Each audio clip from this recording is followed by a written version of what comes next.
자, 오늘은 본문 말씀을 중심으로 해서 주적을 확실히 알아야 완벽한 승리를 거둔다. 주적을 확실히 알아야 완벽한 승리를 거둔다라는 제목으로 하나님 말씀을 증거하겠습니다. 자신의 아버지였던 다윗에게 반기를 들었던 압살롬 그리고 그의 추종자들의 쿠데타는 결국 실패로 돌아갔습니다. 그러면서 오늘 읽은 사무엘하 19장은 이제 이 모든 쿠데타 세력을 제압한 다윗이 다시 이제 예루살렘 왕으로서 복귀하는 장면을 말씀하고 있는 것입니다. 우리 1절, 2절 말씀을 다 같이 읽겠습니다. 시작. 어떤 사람이 요압에게 아뢰되 왕이 압살롬을 위하여 울며 슬퍼하시나이다 하니 왕이 그 아들을 위하여 슬퍼한다 함이 그날의 백성들에게 들리매 그날의 승리가 모든 백성에게 슬픔이 된지라. 자, 그렇게 쿠데타를 제압했는데 이 제압한 다윗이 이상한 모습을 보이기 시작합니다. 쿠데타를 제압한 이 다윗과 그의 군대들 기쁘고 축제가 되어야 될 그 순간에 이 다윗 왕은 계속 울고만 있었던 것입니다. 이유가 무엇입니까? 그 쿠데타의 대장이 누구였어요? 우두머리가 압살롬이었기 때문입니다. 자신의 아들, 자신의 사랑하는 아들, 정말 못난 아들이지만 아버지를 반역한 아들이지만 그래도 아들인 거예요. 그러니까 그 아들의 그 죽음, 그것을 보면서 계속 울고만 있었던 것입니다. 그래서 18장 말씀에도 보면 내 아들 압살롬아 압살롬아 하면서 계속 우는 표현을 5번이나 하는 거잖아요. 압살롬아 압살롬아. 근데 참 성경을 우리가 얘기 듣지만 이름이 참 중요한 것 같아요. 그죠? 압살롬아 압살롬아 그리고 뭐 반역한 시바 뭐 이렇게 계속 이름이 참 그 거시기 해요. 그죠? 그 나쁜 이름은 참 그런 것 같아요. 그래서 어쨌든 그러니까 뭐 압살롬아 계속 울었던 거예요. 오늘 본문에도 보니까 이 압살롬을 위하여 슬퍼하고 있는 것입니다. 그러니까 이 승리가요 기쁨이 돼야 되는데 뭐가 됐어요? 모든 백성에게 슬픔이 되었다라는 것입니다. 여러분, 다윗이 깨닫지 못한 것이 무엇입니까? 다윗은요 개인적으로는 한 아들의 아버지가 맞습니다. 그러나 국가적으로는 뭐예요? 모든 백성의 왕이라는 거예요. 그러니까 개인적으로 슬퍼할 수 있으나 이 국가적으로 볼 때는 지금 뭐예요? 기뻐할 일이라는 거예요. 그런데 지금 개인적인 감정을 어떻게 해요? 더 앞세우고 있는 다윗의 모습이라는 거예요. 자신의 복수를 위해서 나사렛을 뺏으려 했던 이 쿠데타 세력을 제압한 행복한 날이 자신의 개인의 관점으로만 이 상황을 해석하니까요. 모든 백성들이 슬퍼해야 할 웃긴 상황으로 변해버리게 된 것입니다. 그래서 3절은 이렇게 증거하고 있는 것입니다. 시작. 그날의 백성들이 싸움에 쫓겨 부끄러워 도망한 같이 가만히 성읍으로 들어가니라. 자, 불리한 상황에도 이긴 거거든요. 이거 진짜 순간 막 머리 가리고 맨발로 도망한 상황이잖아요. 갑작스럽게 막 도망간 그런 상황. 뭐 정신도 없는 그런 상황에서 한 승리입니다. 그러면 막 대대적으로 환영을 받아야 될 군대들이요, 오히려 싸움에서 지금 패장병처럼 어떻게 해요? 부끄러워하며 슬며시 들어갔다는 거예요. 그러니까 이게 얼마나 이 군 사기 차원에서도 얼마나 큰 그런 불이익을 주는 건지 모릅니다. 그러면서 이것을 본 요압이 5절 말씀을 통해 이렇게 증거합니다. 시작. 요압이 집에 들어가서 왕께 말씀드리되 왕께서 오늘 왕의 생명과 왕의 자녀의 생명과 처척과 비빈들의 생명을 구원한 모든 부하들의 얼굴을 부끄럽게 하시니. 자, 이 상황을 보고 참다 못한 요압이 이제 다윗 왕에게 달려가서 얘기하는 거예요. 왕이시여, 이게 어찌된 일입니까? 지금 저 사람들 왕에게 충성한 사람들 아닙니까? 그 사람들 안 보이십니까? 압살롬이 당신의 아들이긴 합니다. 그러나 우리의 목숨을 노린 사람입니다.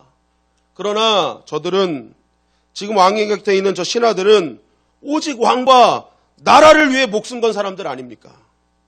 지금 그 왕이 이런 상황 속에서 슬퍼하고 있는 것은 저들이 했던 그 충성을 너무나 부끄럽게 만드는 것입니다. 그들이 얼마나 충성했냐면 사무엘하 18장 3절에 보면은 다윗 왕이 출정하려고 그러니까 왕 나가지 마세요. 압살롬이나 저 쿠데타 세력은 우리 죽는 거는 큰 문제가 없을 것이나 왕은 너무나 중요합니다. 그러니까 차라리 우리가 죽을 테니 왕은 나가지 마세요. 그러니까 이들의 목숨 건 충성이 있었단 말입니다. 얼마나 왕을 위했는지 왕은 나가지 마세요.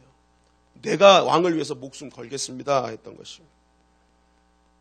이런 충성이었는데 뭐예요? 이것을 너무나 부끄럽게 하고 있는 이 모습에 요압은 화가 났던 것입니다. 그러면서 6절을 통해서 뭐합니까? 지금 왕은 잘못되고 있습니다. 미워할 자를 사랑하고 사랑할 자를 미워하고 있어요. 이거는 부하들을 멸시하는 겁니다. 이거 만약에 압살롬이 살고 부하들 죽었으면 왕은 오히려 기뻐했겠네요. 이거 정말 억울하고 분통한 일 아닙니까? 하면서 요압이 계속 얘기하는 거예요. 그러면서 7절 말씀을 통해 말합니다. 당장 가서 왕의 부하들의 마음을 위로해 주십시오. 왕이 만일 나가지 않으면 이제 한 사람도 왕 곁에 머물 사람 없을 것입니다. 오히려 그렇게 되면 지금까지 당한 화보다 앞으로 당할 화가 더 클 것입니다. 여러분, 이 말씀에 뭐가 있냐면 그동안 충성했던 요압조차도 나 이거 해결하지 않으면 당신 곁에 있을 수 없습니다. 나도 당신 떠납니다. 하는, 어떻게 보면 요압이요 굉장히 큰 결단을 하는 그러한 말인 거죠. 그러니까 빨리 뭐예요? 위로해 주라는 거예요. 빨리 가서 해결해 주라는 거예요. 어떻게 보면 승리를 했는데 이 승리도 누리지 못하고 더 큰 위기에 봉착한 다윗의 모습을 발견하게 되는 것이죠. 그러면 이 다윗이 왜 승리했는데도 이 승리를 누리지 못하고 더 큰 위기에 봉착했는가? 그 이유는 다른 것이 아닙니다. 사적인 감정에 사로잡혀 공적인 상황을 제대로 보지 못하기 때문에 그렇죠. 그러니까 더 중요한 것이 있는데 더 중요한 것을 바라보지 못하고 있는 거예요. 여러분, 다윗은 냉정하게 지금 상황을 직시했어야 됩니다. 여러분, 이 성경을 가만히 보면은요, 압살롬은요 전혀 다윗과 그의 부하들이 죽은 것이 아닙니다. 이미 하나님은요 압살롬을 내가 처치하겠다라는 하나님의 계획이 있었어요. 그래서 사무엘하 17장 14절은 이렇게 증거합니다. 시작. 압살롬과 온 이스라엘 사람들이 이르되 아렉 사람 후세의 계략은 아히도벨의 계략보다 낫다 하니 이는 여호와께서 압살롬에게 화를 내리려 하사 아히도벨의 좋은 계략을 물리치라고 명령하셨음이더라. 자, 아히도벨은 어마어마한 계략가였습니다. 그래서 아주 구체적인 계략, 다윗을 죽일 구체적인 계략을 내놨는데 이 후세가 첩자로 들어간 거예요. 이 다윗의 그런 명을 받아서 첩자로 들어갔는데 후세의 계략은요 뜬금없는 계략이 뜬금포예요. 그냥 뭐 세세하지도 않고 그냥 뜬구름 잡는 계략이었는데 하나님이 이 계략에 사람들이 막 우와 아히도벨보다 후세의 계략이 낫네. 후세 머리 정말 좋네. 저거 진짜 저렇게 하면 우리가 이기겠네. 막 사람들이 그렇게 했던 거예요. 그런데 이는 여호와께서 압살롬에게 화를 내리려 하셨던 것이다. 그러니까 후세의 계략은 엉망진창이었거든요. 그럼에도 불구하고 후세의 계략을 사람들이 선택한 것은 하나님이 어떻게 하신 거예요? 압살롬에게 화를 내리시기 위함이었던 거예요. 그러니까 압살롬은 하나님의 계획 안에서 죽게 된 것입니다. 그리고 하나님은 사실 그 뒤에 모든 상황들을 통해서 철저하게 하나님이 개입하고 계시다는 사실을 보여주고 계셨어요. 사무엘하 18장 8절에 보니까 이렇게 증거하죠. 시작. 그 땅에서 사면으로 퍼져 싸웠으므로 그날의 수풀에서 죽은 자가 칼에 죽은 자보다 많았더라. 자, 보세요. 막 압살롬과 다윗의 군대가 싸우는데 전쟁을 하는데 칼보다 어디서 죽은 자가 더 많았대요? 수풀에서 죽은 자가 더 많았대요. 나뭇가지에 걸려 넘어졌는데 마침 돌덩이가 거기서 머리 깨져 죽고 막 그런 일들이 막 벌어진 거예요. 지금 말도 안 되는 일이 벌어진 거예요. 막 다윗의 군대가 막 밀려다 도망가는데 어떻게 이렇게 칼 잡고 도망가다가 그냥 푹푹 찔려가지고 죽고 막 엉뚱하게 막 지금 엉뚱한 일들이 막 벌어지고 있는 거예요. 보세요. 칼에 죽은 자보다 수풀에 죽은 자가 많았다? 이거는요, 우리 이성과 상식으로 생각할 수 없는 일입니다. 이것을 통해서 뭘 말씀하고 있는 거예요? 지금 하나님이 일하고 계신다. 하나님 지금 다윗의 편에서 압살롬을 심판하고 계신다라는 것을 말씀하고 있어요. 그러면서 이 압살롬이 어떻게 죽었는지를 18장 10절은 이렇게 증거합니다. 시작. 한 사람이 보고 요압에게 알려 이르되 내가 보니 압살롬이 상수리 나무에 달렸더이다 하니. 자, 압살롬이 어떻게 죽었어요? 상수리 나무에 달려 죽었대요. 신명기 21장 23절은 이렇게 증거합니다. 시작. 그 시체를 나무 위에 밤새도록 두지 말고 그날에 장사하여 내 하나님 여호와께서 내게 기업으로 주시는 땅을 더럽히지 말라. 나무에 달린 자는 하나님께 저주를 받았음이니라. 자, 이거 하나님께서 율법 주신 거잖아요. 그때 이 유대인들은 다 알고 있어요. 이스라엘 백성들은 다 알고 있어요. 나무에 걸린 사람은 하나님께 저주받은 자다. 그는 그냥 죽은 게 아니라 저주받아 죽은 거다. 다 알고 있어요. 그런데 지금 압살롬이 어디에 달려 죽었어요? 나무에 달려 죽었어요. 모든 사람들이 딱 봤을 때, 아, 이거 압살롬은 하나님의 저주받은 거구나. 하나님의 심판이구나. 라는 상징을 정확하게 하나님은 모든 과정을 통해서 보여주고 계셨던 것입니다. 그러니까 하나님께서는 계속 가시적으로 보여주셨어요. 압살롬이 죽은 것은 다윗과 그의 부하들 때문이 아니라 그의 죄로 인해서. 하나님은 질서를 중요시 하시잖아요. 질서의 하나님, 코스모스의 하나님인데 이 카오스를 코스모스로 만드신 하나님의 질서를 어긋내서 코스모스가 되고 있는 상황을 카오스로 만들어버린 압살롬에게 그 죄를 물으신 거예요. 그러니까 하나님의 개입으로 압살롬은 죽은 것입니다. 그러면 다윗은 눈을 들어서 자기 개인적인 사적인 감정에 사로잡히지 말고 지금 이루어진 이러한 증거들을 보면서 마음은 아프지만 모든 것이 하나님의 그런 구속사 안에서 진행되고 있음을 다윗은 깨달았어야 됩니다. 그래서 그 자신의 감정과 개인의 생각들, 관점들을 다 물리치고 그 안에 감춰진 하나님의 뜻을 알고 마음은 비통하지만 그래도 모든 사람들이 하나님의 뜻 가운데 진행됐음을 선포하고 이 나라를 안정시키는 그러한 모습이 있었어야 된다는 거예요. 그런데 다윗은 어떡합니까? 오직 사적인 감정, 개인의 시각, 자신의 이념, 자신의 어떤 감정에 머물러서 전혀 이러한 하나님의 계획을 바라보지 못하는 어리석은 자리에 있다는 것이죠. 여러분, 우리도 이럴 때가 있습니다. 개인적으로 힘들고 어려운 상황에 직면할 때 너무 비통하고 정말 어찌하여 이렇게 나한테 이런 문제를 주십니까? 이렇게 할 때가 있어요. 여러분, 그때 우리가 해야 될 것은 그때 내 감정과 내 상태를 딱 내려놓고 그 가운데 역사하셨던 하나님의 계획을 우리가 발견할 수 있어야 되는 거예요. 우리의 시각을 열어서 이 상황을 통해서 하나님이 나에게 주시는 메시지는 뭐냐? 정말 내 마음은 아프고 비통하지만 하나님께서 이 가운데 나에게 주신 메시지는 뭐냐? 이거 발견할 때 우리는 비로소 진정한 승리를 누릴 수가 있는 것입니다. 또한 우리는 어떤 이슈나 사안에 대해서 자꾸만 개인의 사상과 이념이 하나님의 말씀보다 앞설 때가 있어요. 말씀을요, 내가 원하는 이념과 사상에 끌어들여 버리는 거예요. 그래서 뭐예요? 그거를 정당화시키는 거예요. 내가 갖고 있는 생각을 정당화시키는 거예요. 여러분, 말씀에 내가 갖고 있는 신념이나 생각이 맞느냐를 봐야죠. 이 진리의 말씀에 지금 내가 갖고 있는 생각이 맞습니까? 라고 물어봐야죠. 그런데 우리는 자꾸만 어떻게 해요? 내가 갖고 있는 생각을 정당화시키기 위해서 하나님의 말씀을 끌어들여요. 오늘날 그런 목회자들도 너무 많아요. 진영의 논리에 있어서 자기 진영으로 끌어들이기 위해서 하나님의 말씀을 끌어다가 내 생각이 맞습니다라고 하는 목사들이 너무 많아요. 여러분, 속으시면 안 돼요. 진짜 진리를 선포하고 하나님의 말씀대로 선포하는 그러한, 그래서 그 안에서 하나님께서 무엇을 원하시는지를 해석하는 그러한 말씀으로 나가야 되는 것입니다. 여러분, 제가 이단 세미나 갔더니요, 하는 말이 그래요. 이단 세력이요, 목사들을 어떻게 거짓 목자로 만드냐면, 지금 있는 교회 목사들이 거짓 목사다 이렇게 얘기하지 않는데요. 참 목자가 누구인지 성경적으로 쭉 풀어주고 거짓 목자가 무엇인지 성경적으로 쭉 풀어줘요. 근데 그게 다 이제 자기네들의 논리에 맞는 교리를 만든 잘못된 성경풀이에요.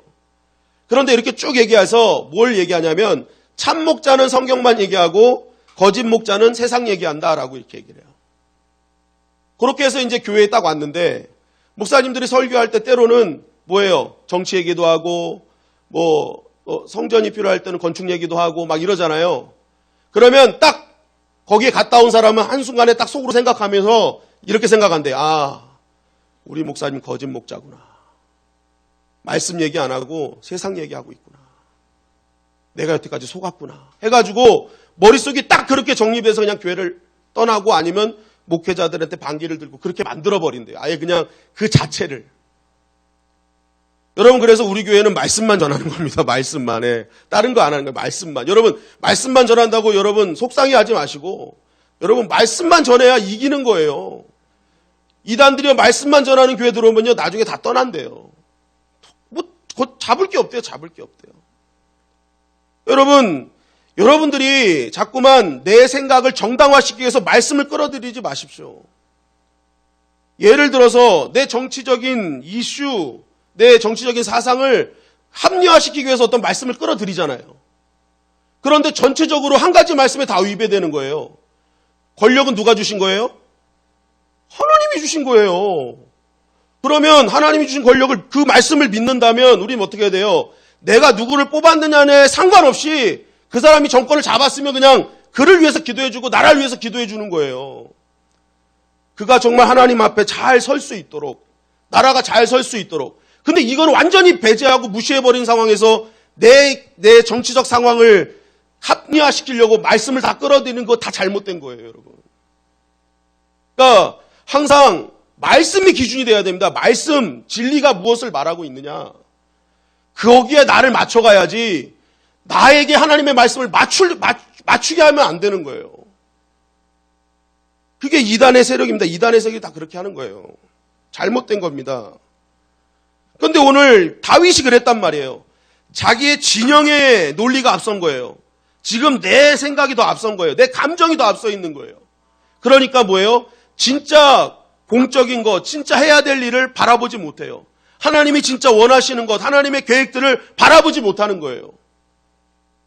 나한테 하나님의 계획을 내 계획에 끌어오는 거잖아요. 그런데 만약 여기서 눈을 띄어서 진리가 무엇을 말하느냐, 하나님이 이 과정들을 통해서 어떻게 역사하셨느냐, 그거 보면요, 다윗은 이렇게 울고만 있지는 않는 거예요.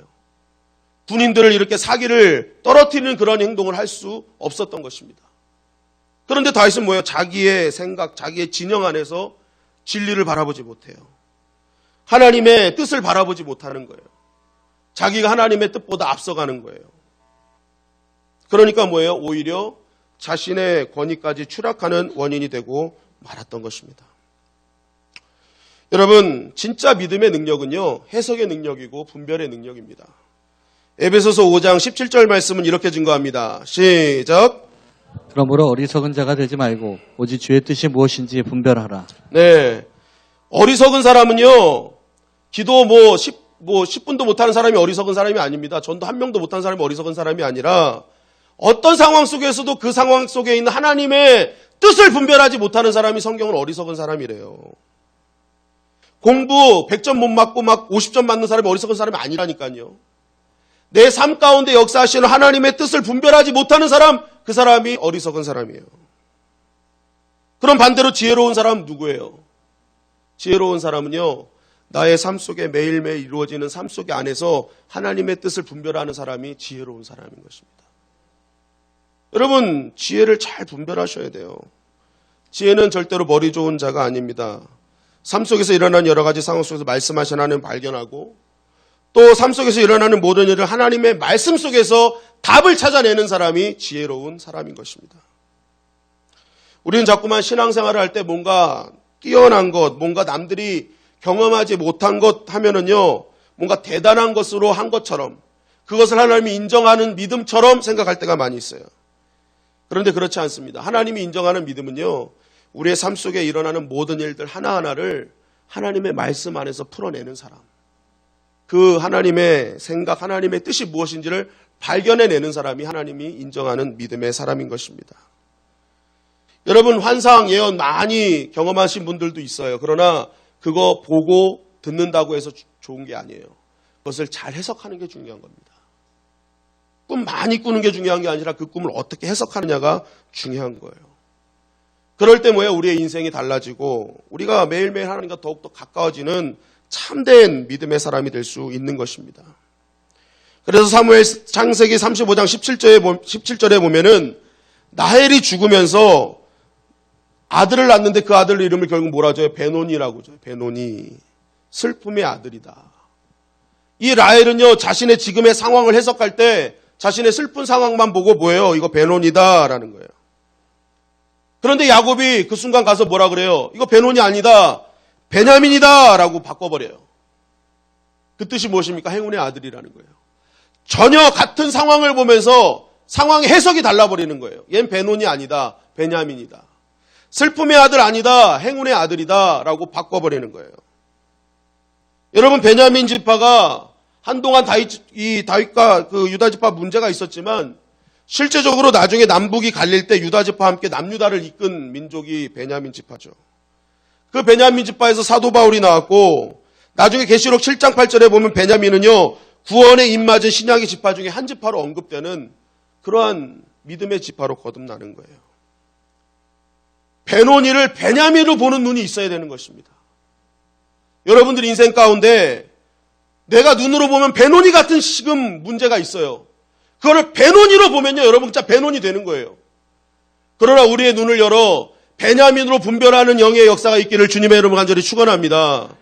그러면 여러분 베냐민의 역사가 일어나는 거예요. 하나님의 놀라운 은혜를 경험하게 되는 것입니다.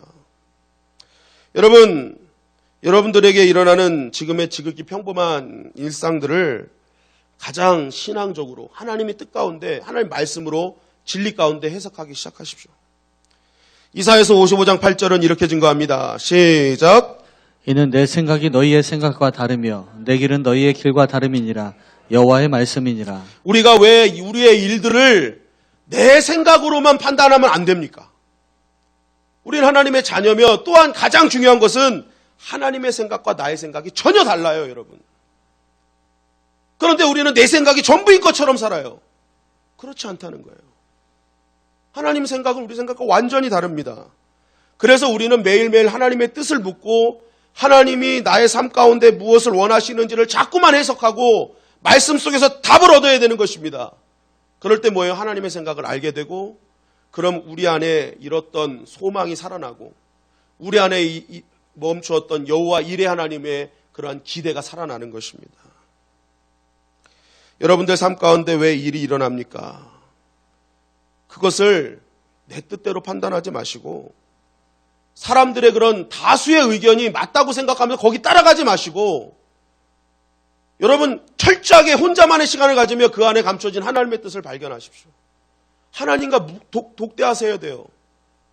사람의 모든 그 의견에 따라가기 전에 하나님과 독대하셔야 돼요. 그러면 하나님이 아니라면 모두가 글로 가도 나는 아님을 선택할 수 있어야 되는 것입니다. 그때 뭐예요? 하나님의 역사가 일어나는 거예요. 왜 그런 일이 생기게 되었는지 보고 듣고 또 알게 될 때 우리의 인생의 본분을 깨닫게 되고요. 새로운 사명의 길로 역사하시는 하나님의 은혜를 여러분 경험하게 될 것입니다. 오늘 다윗은 바로 그것을 하지 못했었던 거예요. 그런 다윗이 어떤 변화가 있는지 사무엘하 19장 8절은 이렇게 증거합니다. 시작. 왕이 일어나 성문에 앉음에 어떤 사람이 모든 백성에게 말하되 왕이 문에 앉아 계신다 하니 모든 백성이 왕 앞으로 나아오니라. 이스라엘은 이미 각기 장막으로 도망하였더라. 자, 왕이 일어나 성문에 앉았다. 지금까지 이 승리 앞에서도 그냥 저 구석에 앉아서 엉엉 울고 있던 다윗이 뭐예요? 일어난 거예요. 다시 일어나서 성문에 딱 앉았습니다.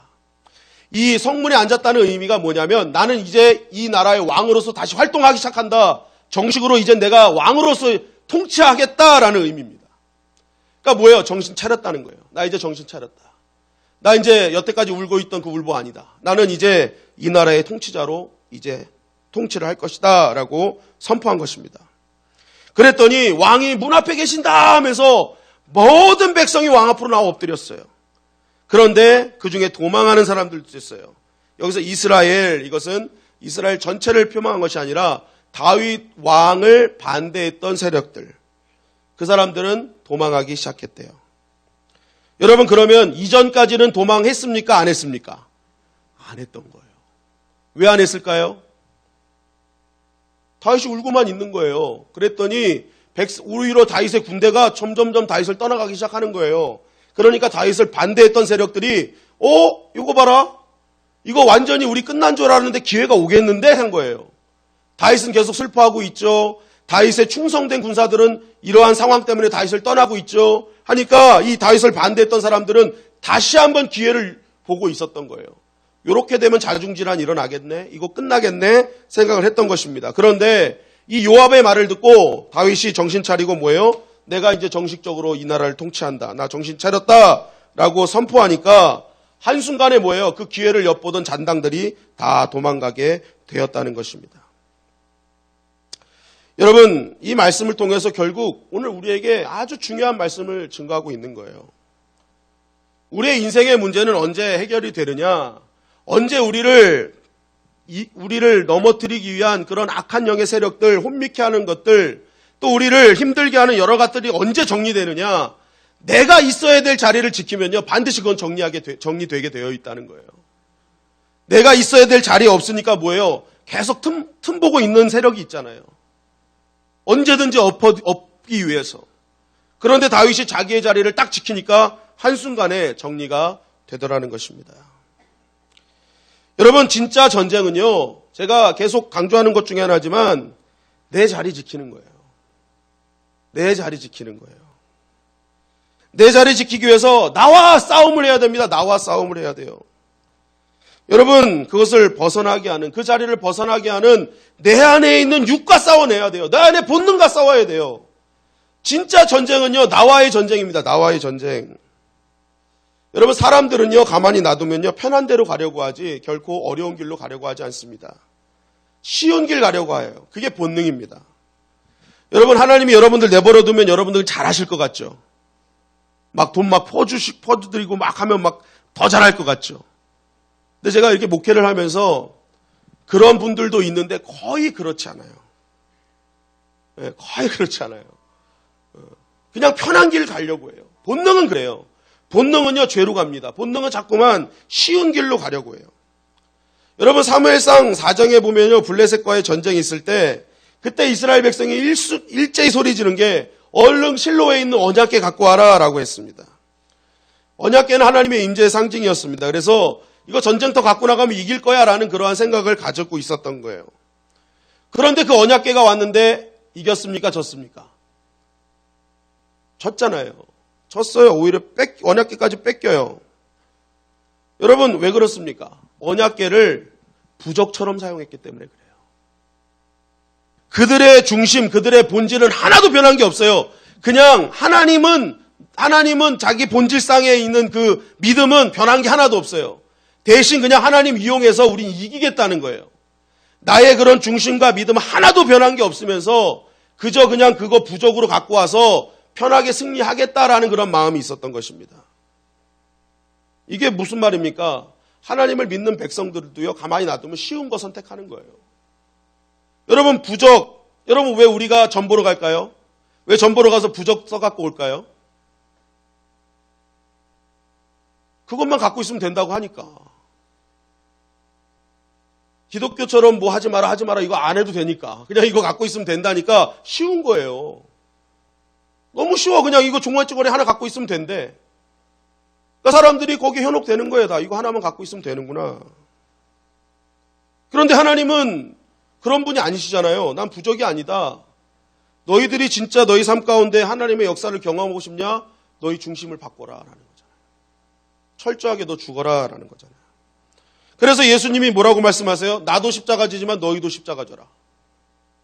내가 십자가 지고 너희를 위해 간다. 그러나 너희도 자기 십자가 지고 가라. 예수님이 철저하게 자기 죽는 것을 말씀하셨어요.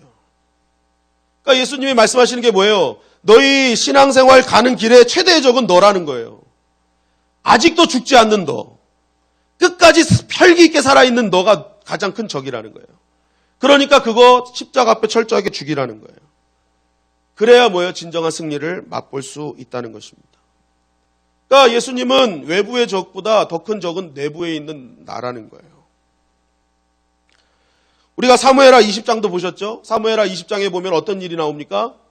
이 세바가 이 새를 불려가지고 다윗에게 또 반기를 들잖아요. 세바가.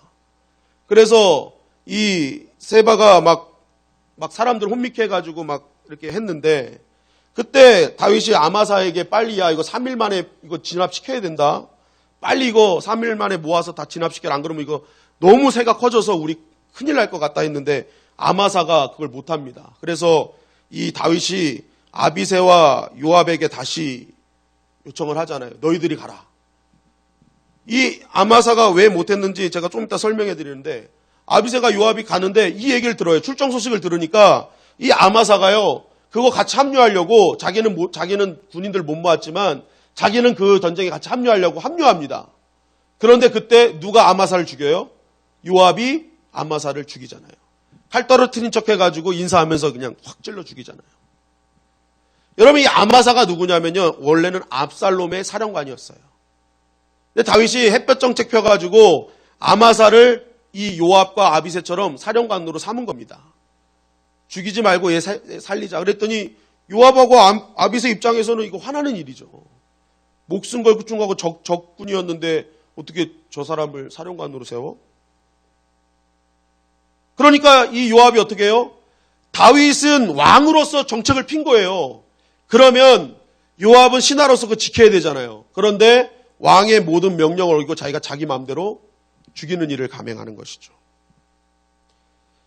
여러분, 이 말씀이 성경이 우리에게 주는 게 뭐예요? 성경은 눈을 돌리는 거예요. 진짜 적은 지금 세바가 아니다. 너희 안에 있다. 자기의 유익, 자기의 손해보는 일이 있으면 아군도 죽이는 그러한 적군이 네 안에 있다. 너희들 안에 있다. 이거 시선을 돌려버리는 거예요. 진짜 적은 외부의 적, 세바라고 생각하지만, 물론 세바도 적이지만 진짜 처리해야 될 적은 사실은 요압이다. 요압이 계속 죽이잖아요, 사실은. 요압 보면은 충성스러운 것 같으나 굉장히 많은 살인을 저지르는 사람 중에 한 명입니다.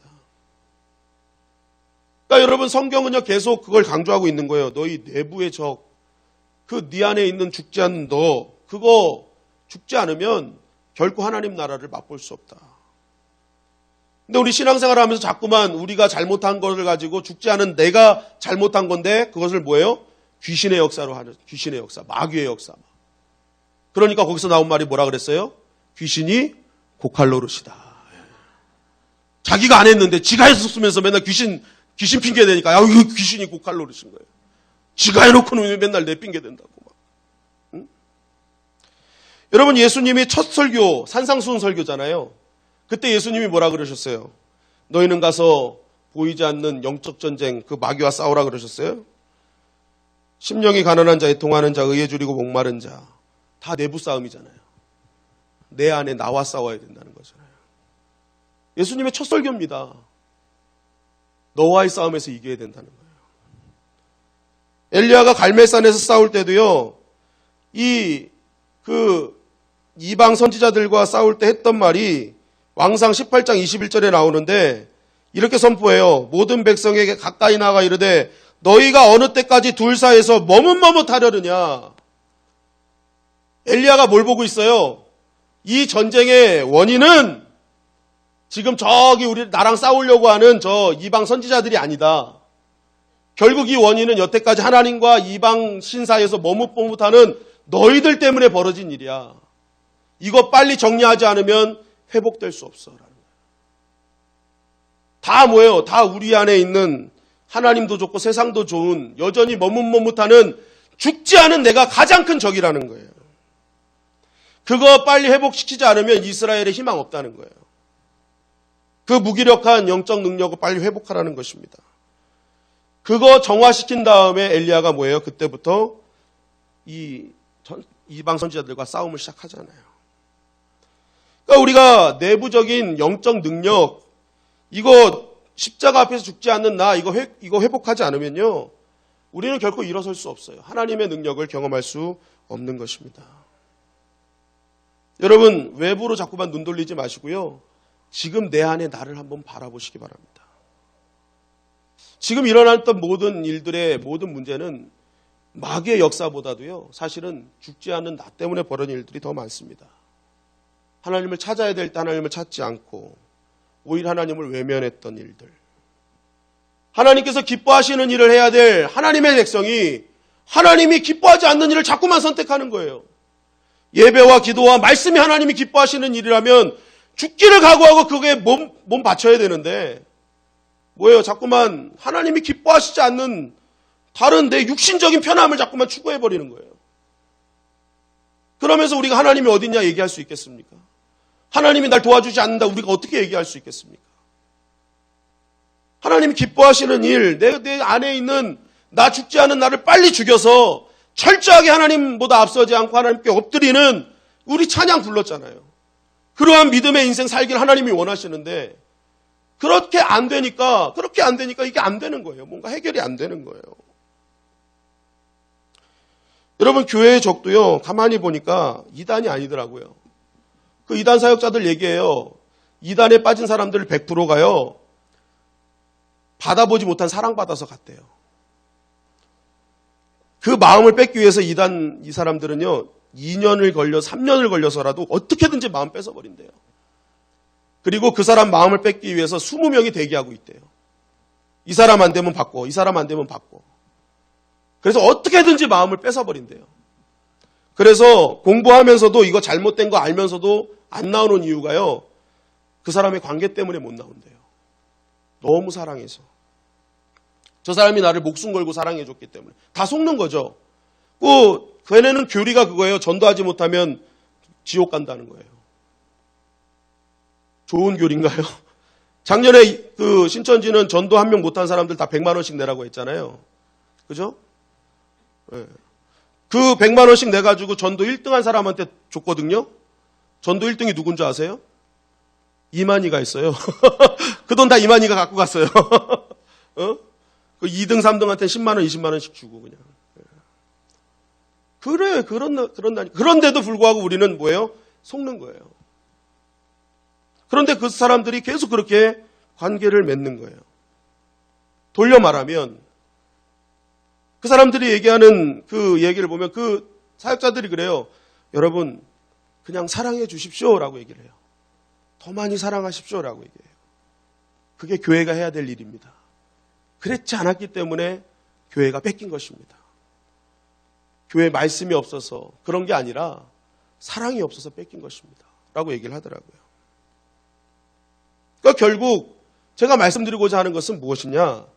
이 교회를 공격하는, 교회가 힘들어하는 것은요, 외부의 세력 때문이 아니에요. 불교 세력, 이슬람 세력이 아니라 우리 안에 진짜 하나님 말씀대로 살지 못했던 것이 가장 큰 문제였다라는 것이죠. 여러분, 그러므로 오늘부터 우리가 해야 될 일은 무엇입니까? 먼저 나와 싸우는 것입니다. 주님, 내가 주님 앞에 서길 원합니다. 내 안에 있는 혼미케 하는 것들, 나를 유혹하는 것들, 그거 다 이기고 내가 바른 믿음으로 서길 원합니다. 쉬운 것, 편한 것 선택하지 않겠습니다. 정말 하나님이 기뻐하시는 것이 무엇인지 알고 그거 선택하겠습니다. 라는 자기와의 매일매일의 결단이 있어야 된다는 것입니다. 그때 뭐예요? 나의 삶에 하나님의 나라가 임하고 하나님 통치가 임하고 그때부터 이끌어주신 하나님의 능력을 경험할 수 있는 것이죠.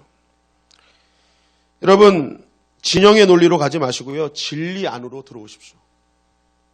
사람 많은 것이 진리가 아닙니다. 말씀이 진리예요. 많은 소리, 큰 소리가 진리가 아니에요.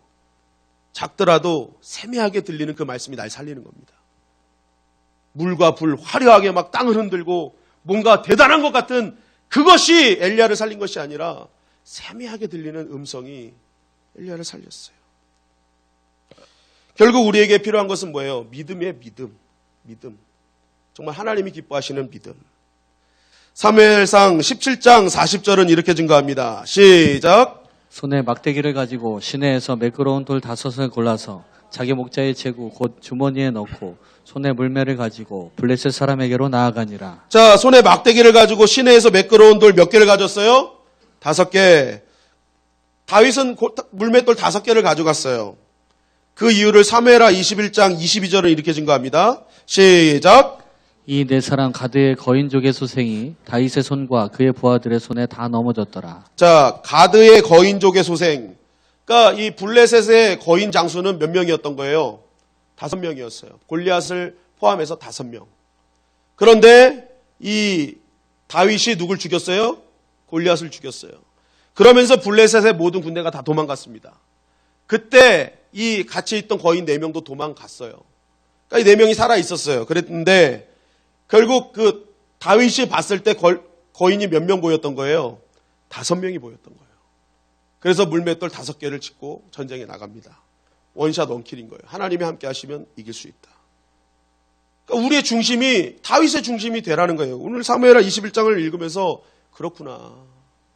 다윗은 결국 다 그 어떤 것보다도 진리 대신 하나님만 바라봤구나. 거인이라도 하나님 돌 1개라도 1개만 갖고 있으면 하나님 맞추시면 5개면 5명 끝나는구나. 확실한 믿음 아닙니까? 이런 믿음이 어디 있어요? 한 명에 하나씩. 한 명에 하나씩. 그러니까 세상이 감당치 못하는 하나님의 사람이 될 수 있었습니다. 여러분, 결국 오늘의 이 말씀은요, 외부의 적보다 내부의 적인 내 자신이 더 큰 적이다라는 거예요. 확실한 주적은 누구다? 나다. 십자가 앞에서 아직 깨지지 못한 나다. 아직도 본질보다도 부적처럼 하나님을 이용하는 나다. 하나님을 도깨비 황매처럼 이용하는 나다. 진짜 하나님을 믿는 내 믿음이 필요한데 그러한 믿음 없는 내가 적이었구나라는 것을 우리는 깨달아야 됩니다. 진영의 논리가 아닌 진리를 붙잡고 아직도 십자가 앞에 깨지지 않는 내가 가장 큰 적임을 깨닫고 오늘 나를 철저하게 십자가 앞에서 죽이고 하나님의 말씀을 따르기로 결단하는 저와 여러분들이 되시기를 주님의 이름으로 간절히 축원합니다. 어떤 순간에도 물맷돌 5개를 지는 다윗의 믿음이 나의 믿음이 되게 하여 주시옵소서. 우리가 그렇게 나아갈 때 반드시 이기는 하나님의 백성이 될 줄 믿습니다.